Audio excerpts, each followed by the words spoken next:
What's going on, guys? RDAP Dan here, Federal Prison Time Consulting.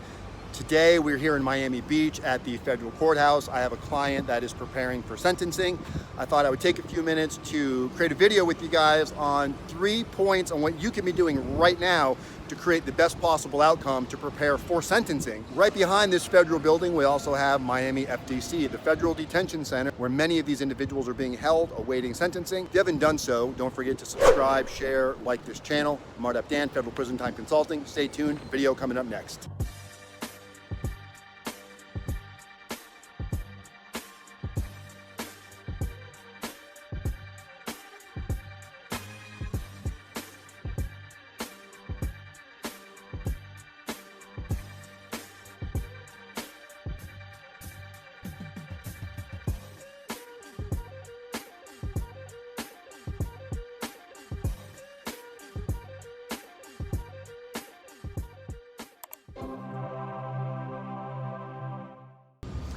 So tip number 1, and if you go back to the preparation, what you're thinking about to create your goal of the shortest sentence possible, this is going to come during your pre-sentence interview, in the process and preparing for the pre-sentence interview. So what are some quick steps on what you can do to possibly prepare for the best outcome when it comes to your pre-sentence interview with U.S. probation? 1, you definitely want to take the time to understand what goes into your PSR.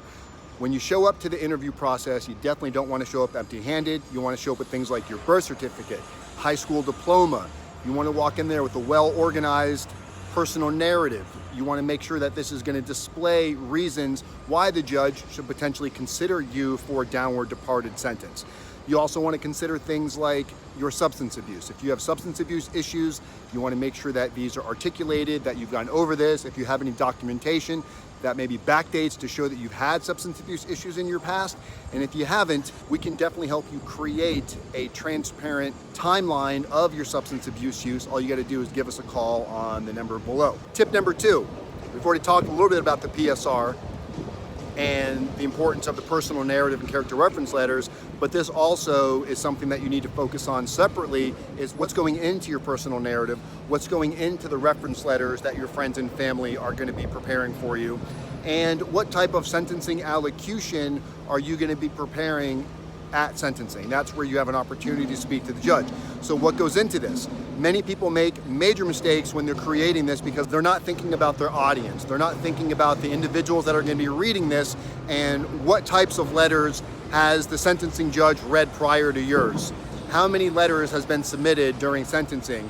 And what's going to be different? How are you going to stand yourself apart from other individuals? So when you really think about what does a judge typically see in a sentencing narrative, normally it's begging, it's pleading, it's telling the judge all the reasons why he shouldn't be sending you to prison. How do you compare yourself to other individuals who've committed crimes similar to you, and how are you standing apart from them? If you think that you're going to put into these letters how important it is that your kids still have a father or a mother, or how hard this is going to be on your family and why the judge should consider downward departing, if you start illustrating and executing all of those ideas, that's going to look almost identical to every letter that the judge has read in the past. So you might want to avoid these common mistakes and really drill down what's going to separate you from the rest of the herd. And again, if you're not sure where to start, you definitely might want to click on the link below or call the number on the screen right now, because these are things that we actually specialize in. I apologize for the wind. This is a video off the cusp over here in downtown Miami, where it's extremely windy right now. Tip number 3, asking for a desirable location and an accommodating date to when you're actually going to surrender. Asking for a desirable location needs to be based on more than just what's closest to your home.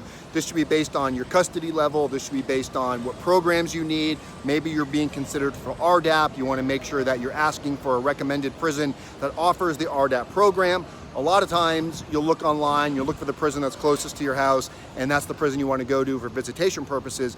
But sometimes this can have a negative effect, as maybe that prison is not within your custody level. Maybe your attorney doesn't know the difference between the different custody levels. Many times you can ask for a recommendation, the judge will make the recommendation, and if it's a prison that does not accommodate your custody level, or it doesn't have programs that you need, you could end up going to an undesirable prison that could have been avoided by just doing some homework and due diligence and understanding what goes into that process. there's so many moving parts in this entire process that this is one of the many that gets skipped over all too often. So how do you avoid that? Do your homework, or again, use a link in the description. Let us guide you in making these accurate decisions. And a bonus tip for you guys, your sentencing memorandum that your attorney should be creating, or at this point, should have already been created. You definitely want to have a stake in what the outcome of the sentencing memorandum is going to look like. You want to make sure that you're working with your attorney, what goes into this. This is an extremely important aspect of creating a favorable outcome for yourself when you're trying to influence the stakeholders, in this case being the judge.